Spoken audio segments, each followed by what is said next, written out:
Hello everyone, long time no see. I literally have not posted a video on this art YouTube channel for like 3 months, and there is a reason for it. I will get into it eventually. Today we are tackling the big topic of art depression. Not really a nice topic to talk about, but one that needs to be spoken about. Art depression can occur because of the creative process or during the creative process. Common kind of patterns include emotional sensitivity, perfectionism and self-criticism, and isolation from the world around you or from your creative space. Okay, so what is art depression? So it is the loss of creative drive. You're feeling blocked and uninspired creatively. You are persistently unmotivated, and you have a lot of emotional disconnection to your creativity. It's just that kind of general low mood that kind of just persists in even other aspects of your life.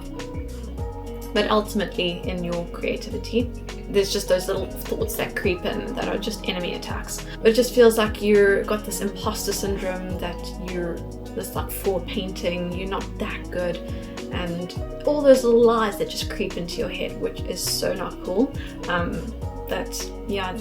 You can't help them creep in sometimes. You just gotta learn to ignore them.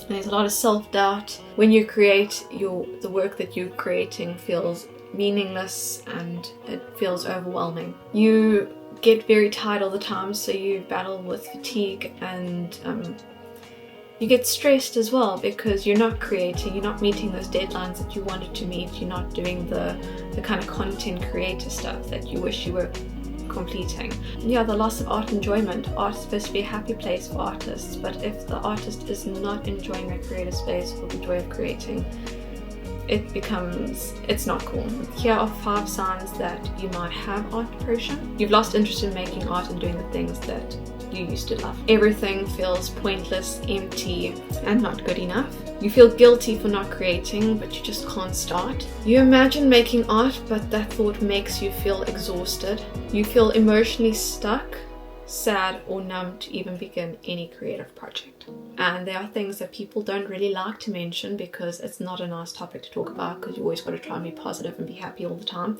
But life does get rough sometimes and things get a bit too much. So here are some step-by-step helps that you can do. Check your mental health first, something that's not art related. So learn to heal yourself. Ask, what are you eating? How often are you eating? Are you keeping fit? How are your sleep patterns? So all those other factors in your lifestyle. So your art depends on those things. Number 2 is you've got to replace self-judgment with self-compassion. Okay, so you need to come to the realization that art isn't productivity. It's emotionally expensive. There are a lot of things in art that are very effective on your emotions. So deadlines, time, the quality of work, etc. All those things play a factor on your emotional expense. You've got to learn to try and manage it as best as you can. Take it slow, take it easy, and take your time actually if you feel that you need it. The 3rd thing is to reconnect with art gently without creating. So what does that mean? It means start receiving art instead of making it. So look at your old sketchbooks or look at art history books and look at your favorite artists, or go into Pinterest and look at artwork there. So start getting the creative energy from other people, and instead of feeling forced to make it. So just take that little bit of time for yourself. Watch emotional or inspirational films. I'm a big film watcher. I know I probably abused that privilege a bit too much as an escape from my art space. But yeah, in moderation, watch a film that inspires you. Another suggestion is walk through a gallery of nature. I found walking through the National Gallery very great. I really love that.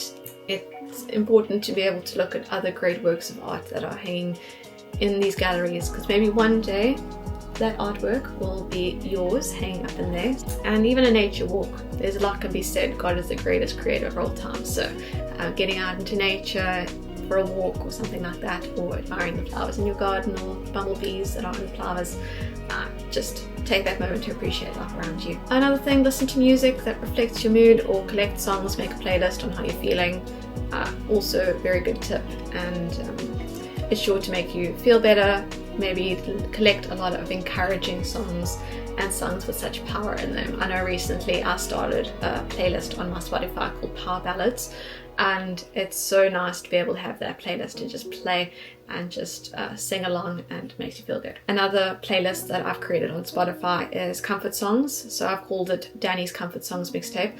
So all the comfort songs that I've related to over the years, I've just collected in that one there, and I find that when I put that on, makes me feel good too. The next one is tip 4, which is use low stakes creative rituals. So either doodle, scribble, collage, write a letter to your art, do little things, not big things. I know recently I've started junk journaling, which I really enjoy. I've bought myself a lot of ephemera on Amazon, it's been delivered, and I've bought myself a nice journal that I can just do random stuff in. They're like random spreads, like random vintage spreads that I have just bought myself from the thrift store, newspapers that people were throwing away, and I've just added that with the kind of vintage ephemera that I've bought. So I mean, it's fun to be able to create little storylines and such, and just do a little bit of scrapbooking like that.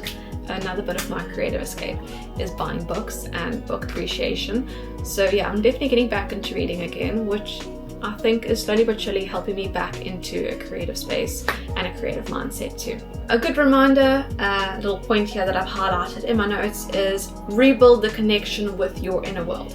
Okay, the 5th tip is find a safe space or person to chat to about what you're going through. Generally like to chat to my parents as well. My parents are my biggest supporters, and it's nice to be able to get their input too on why I'm feeling this way and have them encourage me too.